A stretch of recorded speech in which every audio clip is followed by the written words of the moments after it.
Since you're going the other way, I'm afraid you're gonna have to start getting scared immediately.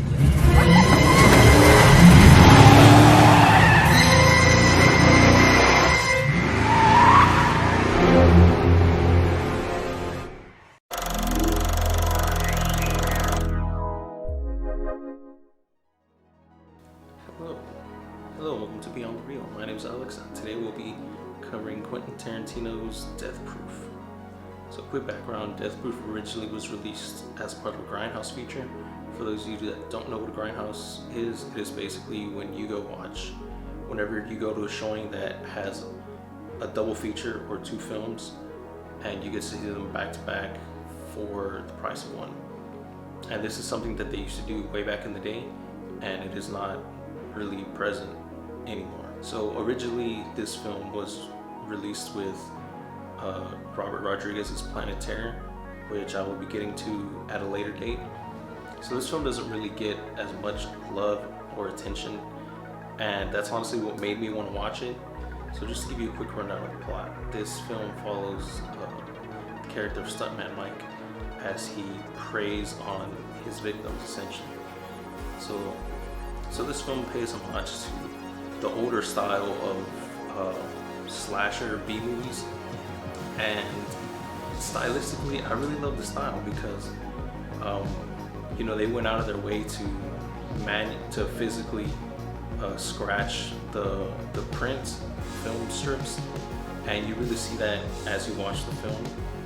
There are skips in the audio. There are a lot of jump cuts. Sometimes the audio cuts out. Sometimes you'll see lines in the image. And just the fact that Quentin Tarantino went the extra mile to include all that, is just really special. In this film, we follow Stuntman Mike as he goes on to prey on victims. This film is also cut into two pieces, and the first part of the film really serves as this introduction to Stuntman Mike and what he's all about. And the second part serves more as us already knowing Stuntman Mike and what he's capable of versus him going on to prey on this group who decides to fight back. So let me talk about Stuntman Mike, who is played by Kurt Russell. And let me say that he is just absolutely amazing in this role. And honestly, I can't see anyone else playing this role now, because Kurt Russell absolutely smashed it. He was amazing. He was great. He was scary. He was able to make me uncomfortable. He made me terrified. He made me laugh. He made me smile.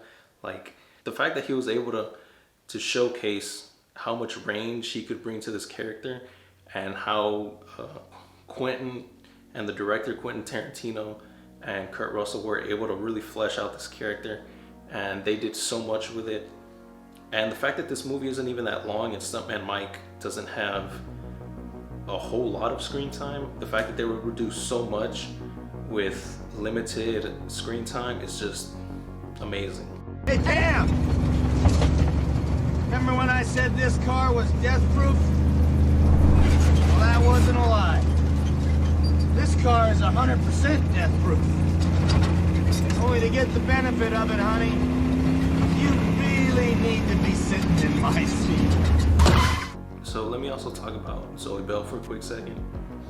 She also appears in the film. She plays herself. For those of you who don't know, Zoe Bell is a stunt woman, and lately she's been getting more acting roles, but she's worked on a lot of stuff. Her resume is very impressive.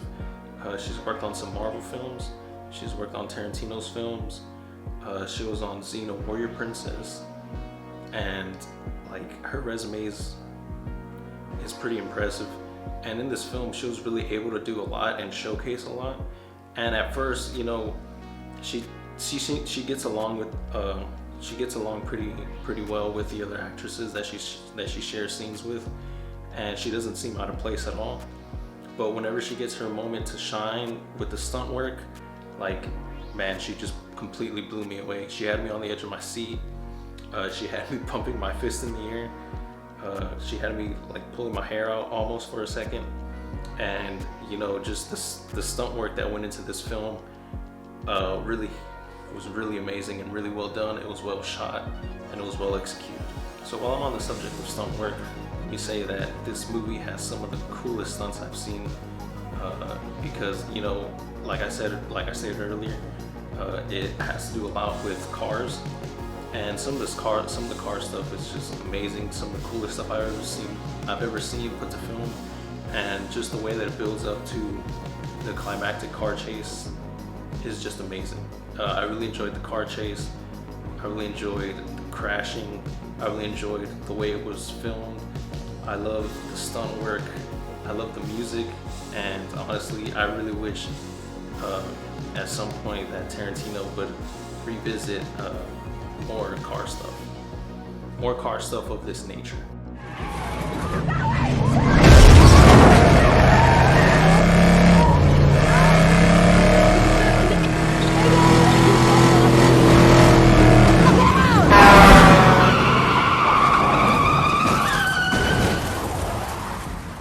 So another thing I want to talk about is the music in this film. I really love the music.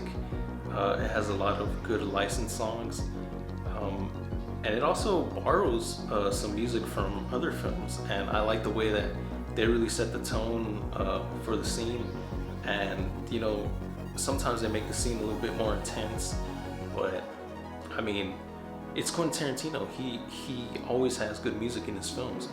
So I know I've been singing this film a lot of praise, but the only thing I have to say that I didn't enjoy was the dialogue. And that came as a surprise because Quentin Tarantino is really good at writing dialogue, and that constantly has me paying more attention, because I feel his dialogue really helps drive the story further, no pun intended.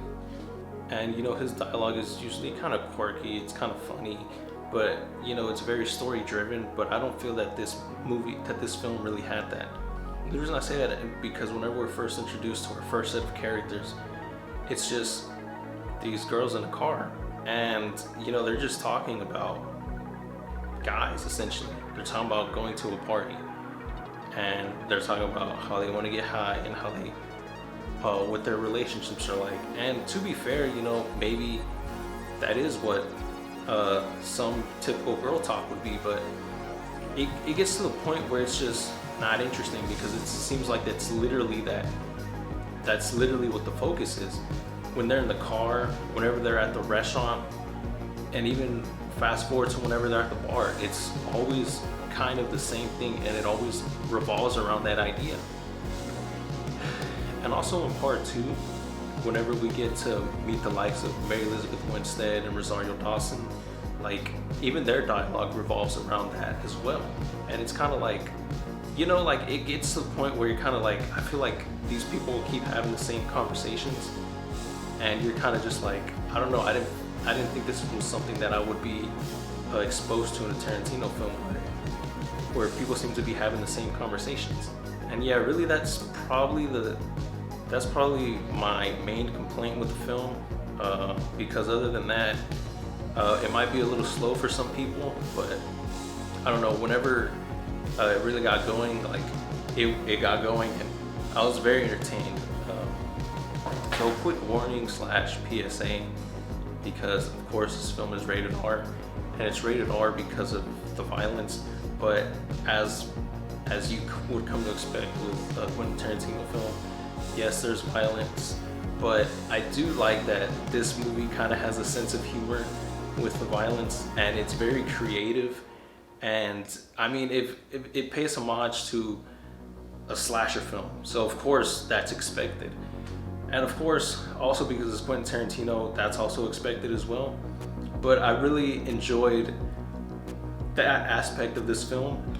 I really enjoyed the way it was executed, because like I said, it was kind of funny, it had a sense of humor, it was creative, and it was very over the top. So that's one thing to keep in mind, depending on if you watch the film, who you watch it with, or where you watch it. And also there's a scene that involves a lap dance that might be a little bit too much for some people, so keep that in mind as well.